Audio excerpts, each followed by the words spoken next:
What's up everybody, Dazed here, back with another Dragon Ball Xenoverse 2 video. And today I'm going to be showing you how to beat Parallel Quest 15 and getting the moves Holstein Shock, Spinning Blade, and Fighting Pose D. Make sure you do stick around to the end because when it's all over I'm going to show you how to use these moves and maybe what they're useful for. If you know about Holstein Shock, you know that it's a little bit of a weird move and only really for one specific kind of build, but we'll get into that later.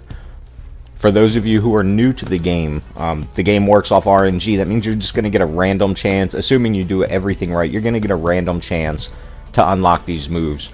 So what I'm going to do is I'm going to show you what happens in the Parallel Quest, so you can see exactly what you can expect from the mission, any tips on how to beat it, any just general tips for the mission. And as you can see right here, this is going to be one where you're going to have to collect the Dragon Balls. But on this one, you're going to want to trigger the ultimate finish. So make sure you beat everybody before you collect the Dragon Balls. And you're going to get 2 chances at the Capsule Corps baseball uniform. And like I said earlier, Holstein Shock, Spinning Blade, and Fighting Pose D. And we're going to go through all of that right now. You're going to know exactly what you're up against in this mission. And if this video does help you out, don't forget to drop a like and subscribe to the channel. Now in this mission, you're going to be fighting multiple people at once.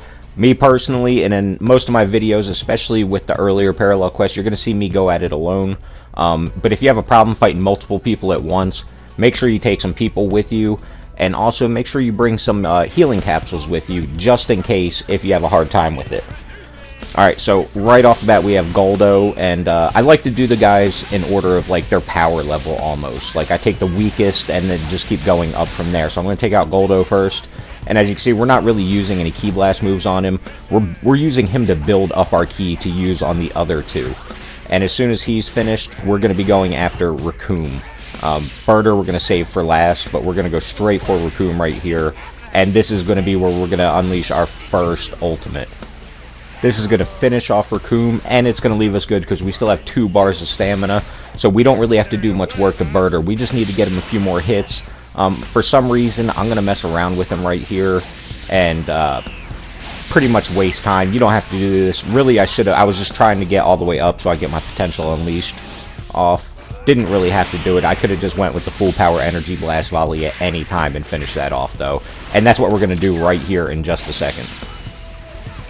So as you can see, we got a skill, and from Birder, what you're going to get is the Fighting Pose D. So after you're finished with him, you're going to run around, collect the Dragon Balls, and drop them off. And as long as you beat everybody first, you're going to trigger the ultimate finish, which you're going to need to get the next 2 moves. It's going to be Jace, Captain Ginyu, and Vegeta.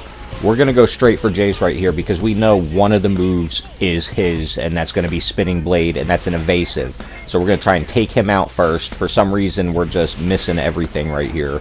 But we're going to take him out first because we know he's the one that's going to drop that move if you're going to get it. I wouldn't say any of these fights are particularly hard, so you shouldn't have a problem with it. Right there, I'm going to use a move I shouldn't have because I only put that on to demonstrate how that worked in another video, and I always forget to take those moves off, so I really never know what I have on here. But I always do keep full power energy blast volley on because it's a great move to have. As you can see, we just took out Vegeta with no problem.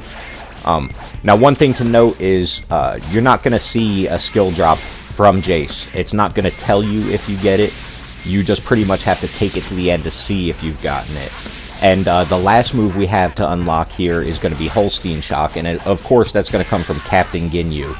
And once again, you're not going to know if you've actually unlocked this move or not until you've gone ahead and beat the level. So we've beaten everybody, and now we're just running around collecting all the Dragon Balls to finish it off. And as you're going to see here, I've got Fighting Pose D. I didn't show the rest because, they don't really show when it drops, so that didn't matter. We're going to go ahead and show you what Holstein Shock does. And if you've used it before, you know all this move does is damage yourself. And you may be thinking, why would I ever want to use this? As far as I know, the only useful thing that Holstein Shock is used for is a body change build. Pretty much just to troll people. What you would do is you would damage yourself, and then you're going to hit a body change on somebody that's got like full health, and you pretty much leave them with nothing. I believe in Xenoverse 1 they had a Z Soul that matched to it. So that's pretty much the only use for Holstein Shock that I know of. Maybe there's some others. If you know of another, let me know down in the comments. The next move we're going to check out is Fighting Pose D, and what this does is gives you a speed boost. Now, personally, I couldn't really notice a difference after doing the pose. I'm used to running with Potential Unleashed and Mock Dash as my evasive, so I'm always pretty fast for my character. I don't think I'd waste a skill slot for a pose like this. I don't think it's worth it in the end. But if you're trying to make the fastest character possible, maybe you need this just to get over that hump and make them as fast as possible. But other than that, I don't see a reason for it. And the last thing we have here is Spinning Blade, which is a pretty decent evasive. It's not the best. It doesn't really go that far, but you can get a little bit of range out of it, so it's not completely useless. As you can see, we weren't right up on them, but we still went behind them and got off the attack. So plenty of uses for it. And yeah, that's going to wrap this video up. If you do like the content I'm putting out, don't forget to like, comment, subscribe, and I'll see you in the next video.